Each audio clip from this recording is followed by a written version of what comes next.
Você ora, lê a Bíblia, frequenta a igreja e ainda assim sente que algo não está certo. Como se Deus estivesse tentando te dizer algo que a religião nunca te ensinou. Esse incômodo tem um nome e hoje você vai entender o que ele significa. Há momentos na vida de um crente em que a fé que um dia pareceu tão sólida começa a tremer por dentro. Não é dúvida sobre Deus.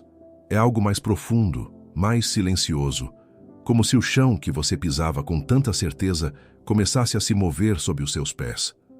Você continua indo à igreja, você continua orando, mas algo dentro de você já não consegue fingir que tudo está bem do jeito que está.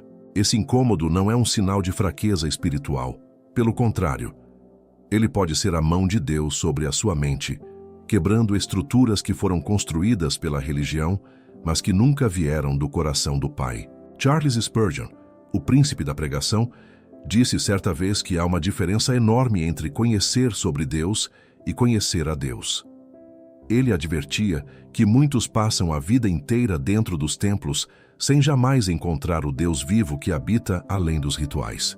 E essa advertência, feita há mais de um século, nunca soou tão verdadeira quanto hoje. Porque a mente religiosa é aquela que aprendeu a se relacionar com formas, com tradições, com regras, mas que esqueceu que por trás de tudo isso existe um Deus pessoal, cheio de graça e de verdade, que deseja ser encontrado de verdade. E quando ele decide quebrar essa mente religiosa, ele não faz isso com violência. Ele faz com amor, com paciência, com aquele tipo de perturbação santa que não te deixa mais acomodado no que é superficial. A Bíblia já apontava para isso quando Paulo escreveu aos Romanos: "Não vos conformeis com este século, mas transformai-vos pela renovação da vossa mente, para que experimenteis qual seja a boa, agradável e perfeita vontade de Deus." Romanos 12:2. Não é uma sugestão, é um chamado à transformação que começa exatamente onde você menos espera, dentro da sua própria maneira de pensar sobre Deus. Mas como você reconhece quando Deus está fazendo isso em você? Como você sabe distinguir entre uma crise espiritual destrutiva e uma renovação que o próprio Espírito Santo está orquestrando? É disso que vamos falar hoje. Mas antes que você continue, preciso pausar aqui e te dizer algo do fundo do coração. Se você está sentindo aquele peso no peito, aquela sensação de que a sua fé precisa de algo mais real, mais vivo, mais verdadeiro, eu quero que você saiba que esse desejo não é acidente. Ele foi colocado ali pelo próprio Deus, e ele não desperta uma sede sem ter uma fonte para saciá-la. E se este canal tem alimentado a sua alma, se as mensagens aqui têm tocado o seu coração, se inscreva agora e ative o sininho, porque tem muito mais vindo por aí, e eu não quero que você perca nada disso. Voltando ao nosso tema, a mente religiosa, quando está sendo quebrada por Deus, costuma apresentar sinais muito claros, sinais que, na maioria das vezes, são ignorados, ou pior, tratados como apostasia, como desvio, como sinal de que aquela pessoa está se afastando de Deus, quando na verdade ela está sendo aproximada dele de uma maneira que nunca experienciou antes. O primeiro e talvez mais poderoso desses sinais é o surgimento de uma insatisfação profunda com o que é apenas externo. Você começa a perceber que os cultos, os rituais, as músicas, tudo isso continua existindo, mas não chega mais até onde você está. É como se houvesse um lugar dentro de você que ficou vazio e que nenhuma programação religiosa consegue alcançar. E isso dói, porque você não sabe explicar. As pessoas ao redor parecem satisfeitas, parecem plenas, e você se pergunta se há algo de errado com você. Mas não há nada de errado. O que está acontecendo é que Deus está expandindo o seu coração além dos limites que a religião impôs. O Salmo 42 captura exatamente esse estado quando diz: "Como o servo anseia pelas correntes das águas, assim a minha alma anseia por ti, ó Deus. A minha alma tem sede de Deus, do Deus vivo." Esse anseio, essa sede que não é saciada pelos rituais, não é sinal de afastamento. É sinal de que você foi tocado por algo maior. É Deus chamando você para profundezas que a superfície nunca poderá oferecer. Foi pensando exatamente em pessoas como você que nós preparamos o e-book 21 dias para restaurar sua intimidade com Deus. São 21 dias de encontro real com o Pai, não com a religião, não com a forma, não com a performance, mas com Ele mesmo. Cada dia foi cuidadosamente construído para te conduzir de volta àquele lugar de presença genuína, onde Deus deixa de ser apenas uma doutrina e volta a ser o que Ele sempre quis ser, o seu Pai. O link está no primeiro comentário fixado deste vídeo. Não deixa passar. Esse pode ser exatamente o passo que a sua alma está esperando. Existe um segundo sinal que Deus costuma usar quando está quebrando uma mente religiosa, e ele é ainda mais perturbador do que o primeiro, porque ele mexe com algo que a maioria das pessoas considera sagrado e intocável: as certezas. Durante anos, talvez décadas, você acumulou respostas, aprendeu doutrinas, decorou versículos, construiu um sistema de crenças que parecia completo, organizado, seguro, e de repente, esse sistema começa a rachar. Não porque você perdeu a fé em Deus, mas porque Deus está te mostrando que algumas das coisas que você aprendeu sobre Ele eram mais sobre a instituição humana do que sobre a revelação divina. Isso não é apostasia. Isso é maturidade espiritual sendo forjada no fogo da honestidade. A Bíblia registra isso de maneira poderosa na vida de Jó. Jó era um homem íntegro que temia a Deus e se desviava do mal. Ele tinha um sistema teológico bem construído. Mas quando Deus permitiu que tudo ao redor de Jó desabasse, o que ruiu junto foi justamente o sistema que ele tinha sobre como Deus age. E no final, depois de tanto sofrimento e tanta busca, Deus falou. E o que Jó disse após ouvir a voz do Senhor foi devastador em sua humildade. Eu te conhecia só de ouvir, mas agora os meus olhos te veem. Jó 42:5. Ali estava um homem cujas certezas religiosas haviam sido despedaçadas, para que uma certeza real, viva e pessoal, pudesse nascer no lugar. Quando Deus começa a questionar as suas certezas, Ele não está destruindo a sua fé. Ele está limpando o que é palha, para que o trigo possa aparecer. Ele está retirando o que é construção humana, para que o que é genuinamente divino possa sustentar o seu caminhar. E esse processo é desconfortável, porque a mente religiosa foi treinada para encontrar segurança nas respostas. Mas o Espírito Santo frequentemente nos conduz para fora da zona das respostas prontas e nos coloca diante de perguntas que só podem ser respondidas no encontro pessoal com o Pai. Há também um terceiro sinal, intimamente ligado a esse, que muitos crentes experimentam nesse processo. Uma sensação crescente de que as relações dentro da comunidade de fé se tornaram superficiais demais para suportar o peso do que está acontecendo dentro de você. Você tenta compartilhar o que está sentindo e percebe que as pessoas ao redor não têm vocabulário para isso. Ou pior, elas interpretam a sua busca como rebeldia, como sinal de que você está saindo do caminho. E aí você se vê sozinho num lugar que deveria ser de comunhão. Isso dói de um jeito difícil de descrever, porque a solidão espiritual dentro da própria comunidade é talvez uma das dores mais silenciosas que um crente pode carregar. Mas olhe o que Jesus disse em João 16:13. Quando vier o Espírito da verdade, ele vos guiará a toda a verdade. Não são as pessoas ao redor que têm obrigação de guiar o seu processo de transformação. Esse é o ofício do Espírito Santo, e ele é fiel nisso. O fato de você não encontrar em volta de si alguém que compreenda o que está atravessando não significa que Deus te abandonou. Significa que Ele está te levando a um lugar onde a sua dependência precisa ser dele, e não das opiniões e validações humanas. A mente religiosa é profundamente dependente da aprovação coletiva. Ela precisa que o grupo confirme que você está certo, que está no caminho, que está bem. Mas quando Deus começa a quebrar essa estrutura, Ele te chama para algo mais corajoso, uma fé que se sustenta, não porque os outros ao redor aplaudem, mas porque o Espírito dentro de você testifica que você está caminhando com o Pai. Isso exige uma coragem que vai além do que a religiosidade de superfície pode oferecer. E é exatamente essa coragem que Deus está cultivando em você quando permite que esse processo aconteça. A beleza nisso, mesmo que no momento só seja possível sentir a dor. Assim como o ouro precisa do fogo para ser purificado, a fé verdadeira precisa passar pelo calor do desconforto para emergir sem a escória da religiosidade vazia que muitas vezes se acumula ao longo dos anos. O Senhor disse por meio do profeta Malaquias: Ele se assentará como fundidor e purificador de prata, e purificará os filhos de Levi e os refinará como ouro e como prata. Malaquias 3:3. Esse processo de refinamento não é punição. É o olhar do artesão sobre aquilo que ele mesmo criou, determinado a trazer à tona o que é precioso, mesmo que para isso seja necessário submeter o metal ao fogo. Há um quarto sinal que talvez seja o mais íntimo de todos, e por isso mesmo o mais difícil de admitir.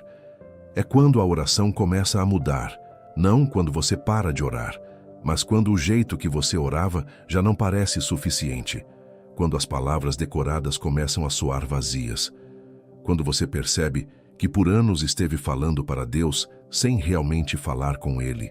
A oração religiosa tem uma forma muito específica. Ela segue um roteiro.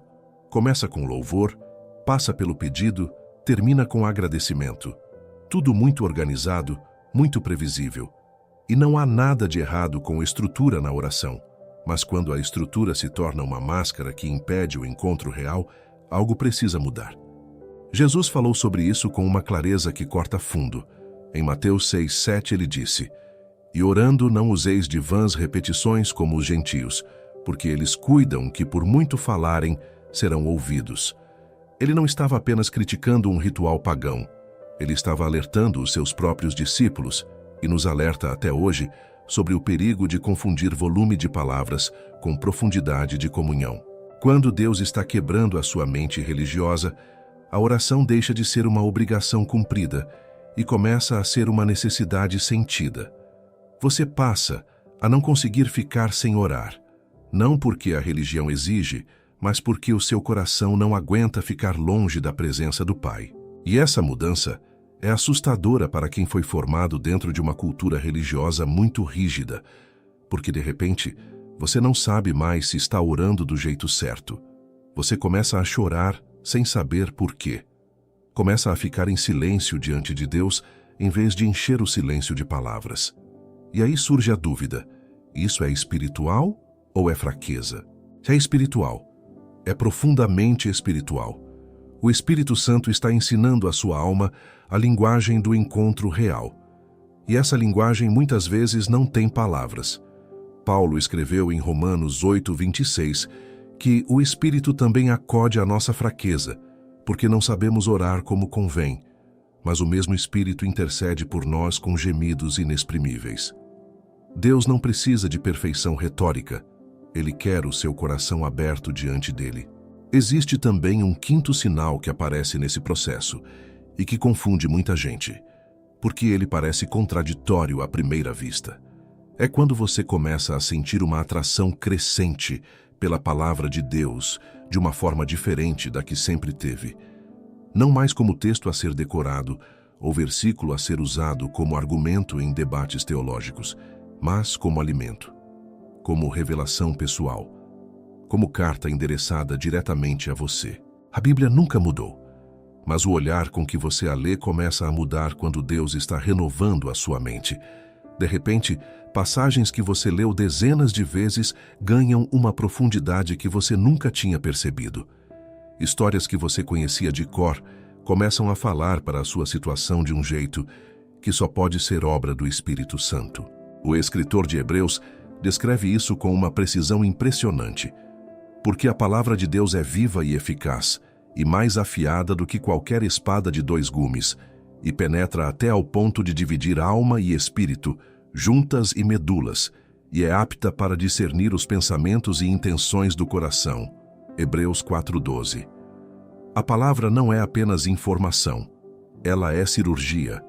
Ela entra onde nenhum olho humano consegue ver e opera onde nenhuma mão humana consegue alcançar. E quando você começa a experimentar a Escritura dessa forma, não como dever religioso, mas como encontro vivo, é porque a sua mente religiosa está sendo substituída por uma mente renovada pelo Espírito. Isso é transformação real. Isso é o que Paulo tinha em mente quando falou em renovação da mente. Não uma atualização do sistema, uma recriação de dentro para fora. Chegamos agora a um dos sinais mais mal compreendidos de todo esse processo. E ele é mal compreendido justamente porque parece, por fora, um retrocesso espiritual. É quando você começa a sentir uma profunda repulsa pela hipocrisia, não só a dos outros, mas a sua própria. A mente religiosa aprende muito cedo a performar. Aprende a sorrir no culto quando está destruída por dentro. Aprende a dar testemunho quando a sua vida particular contradiz cada palavra que você diz. Aprende a usar a linguagem correta, a fazer os gestos certos, a parecer espiritualizado diante das pessoas certas. E por muito tempo isso funciona. Porque a religiosidade de superfície recompensa a performance. Ela distribui aprovação para quem sabe jogar bem o jogo. Mas quando o Espírito Santo começa a agir de verdade sobre a sua consciência, essa performance começa a custar um preço que você não consegue mais pagar.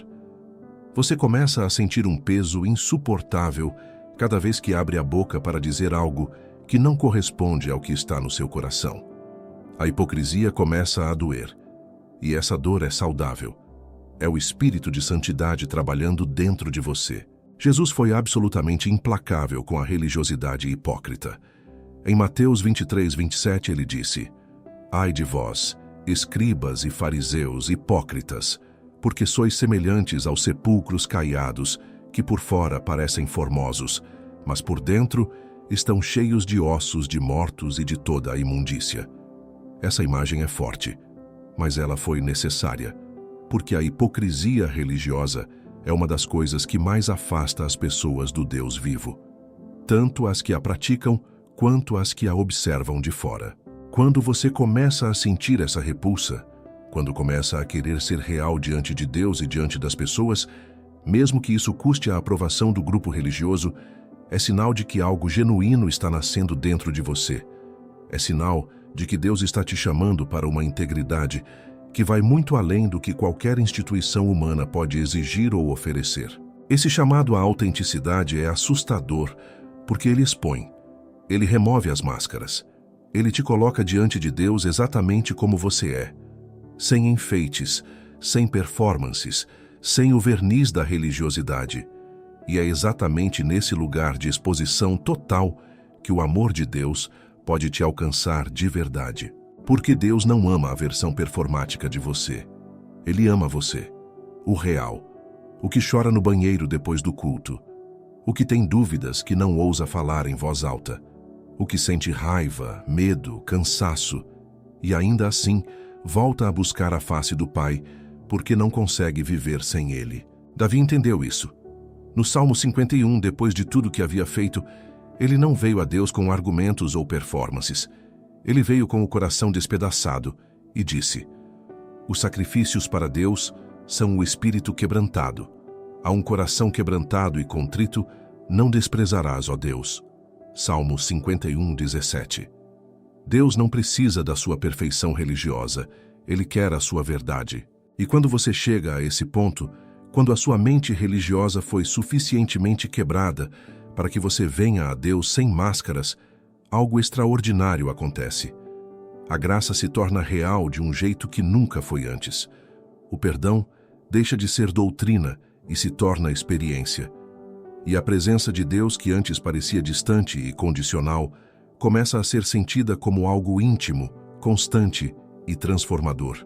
Existe um último sinal que quero trazer antes de chegarmos à conclusão. E ele é talvez o mais libertador de todos. Embora no início pareça apenas mais uma fonte de confusão. É quando você começa a perceber que o seu relacionamento com Deus não precisa de intermediários humanos para existir. Isso não significa abandono da comunidade de fé. Não significa rejeição da liderança espiritual ou da importância do corpo de Cristo. Significa algo muito mais específico e muito mais profundo. Você começa a entender que o acesso ao Pai é direto, pessoal e garantido pelo sangue de Jesus, e que nenhuma estrutura religiosa pode conceder ou retirar esse acesso de você. A carta aos Hebreus fala sobre isso com uma clareza que deveria mudar tudo na vida de qualquer crente. Tendo, pois, irmãos, ousadia para entrar no Santo dos Santos, pelo sangue de Jesus, pelo novo e vivo caminho que ele nos consagrou pelo véu, isto é, pela sua carne. Cheguemo-nos com coração sincero em plena certeza de fé. Hebreus 10, 19 e 22. O véu foi rasgado. O acesso é seu. Não precisa de senha religiosa. Não precisa de aprovação humana. Não precisa provar que é digno o suficiente. A mente religiosa, porém, foi condicionada a acreditar que precisa de mediação humana para chegar a Deus. Que precisa do pastor certo, da denominação certa, da oração certa feita do jeito certo, na postura certa. E quando Deus começa a quebrar essa estrutura, Ele está simplesmente te devolvendo o que sempre foi seu. O direito de acessar o Pai diretamente, como filho e não como escravo. E aí começa a nascer algo que a religiosidade nunca conseguiu produzir. Uma fé que não depende das circunstâncias externas para existir. Uma fé que permanece quando o pastor falha, quando a igreja decepciona, quando a denominação toma uma direção que não ressoa com o seu espírito. Quando as instituições humanas mostram que são exatamente isso, humanas. Essa fé não é arrogância espiritual, é maturidade. É o crente caminhando para fora da infância religiosa e entrando na vida adulta da fé, onde você não segue Deus porque alguém disse que devia, mas porque o seu coração foi tocado por Ele e não consegue mais imaginar existir sem essa presença. Paulo captura essa transição de forma belíssima em Gálatas 4:1-7, quando fala que o herdeiro, enquanto menor, em nada difere do escravo, está sob tutores e curadores. Mas quando chega o tempo determinado pelo Pai, ele recebe a adoção de filhos. E o espírito do filho clama dentro dele: Abba, Pai. Esse clamor, íntimo, pessoal, filial, é a marca de uma mente que foi libertada da escravidão religiosa e adentrou a liberdade gloriosa dos filhos de Deus. Se você está sentindo esses sinais, essa insatisfação com o externo, esse questionamento das certezas, essa solidão espiritual, essa mudança na oração, essa repulsa pela hipocrisia, esse desejo de acesso direto ao Pai, não entre em pânico. Não interprete isso como crise de fé. Interprete como o que realmente é. Deus trabalhando com as suas próprias mãos sobre a argila da sua mente para formar algo mais parecido com Cristo do que com qualquer sistema religioso que este mundo possa oferecer. Que mensagem poderosa chegamos ao fim desse ensinamento. Se você chegou até aqui, é porque algo dentro de você reconheceu a voz do Pai nessas palavras. Não deixe esse reconhecimento passar em branco.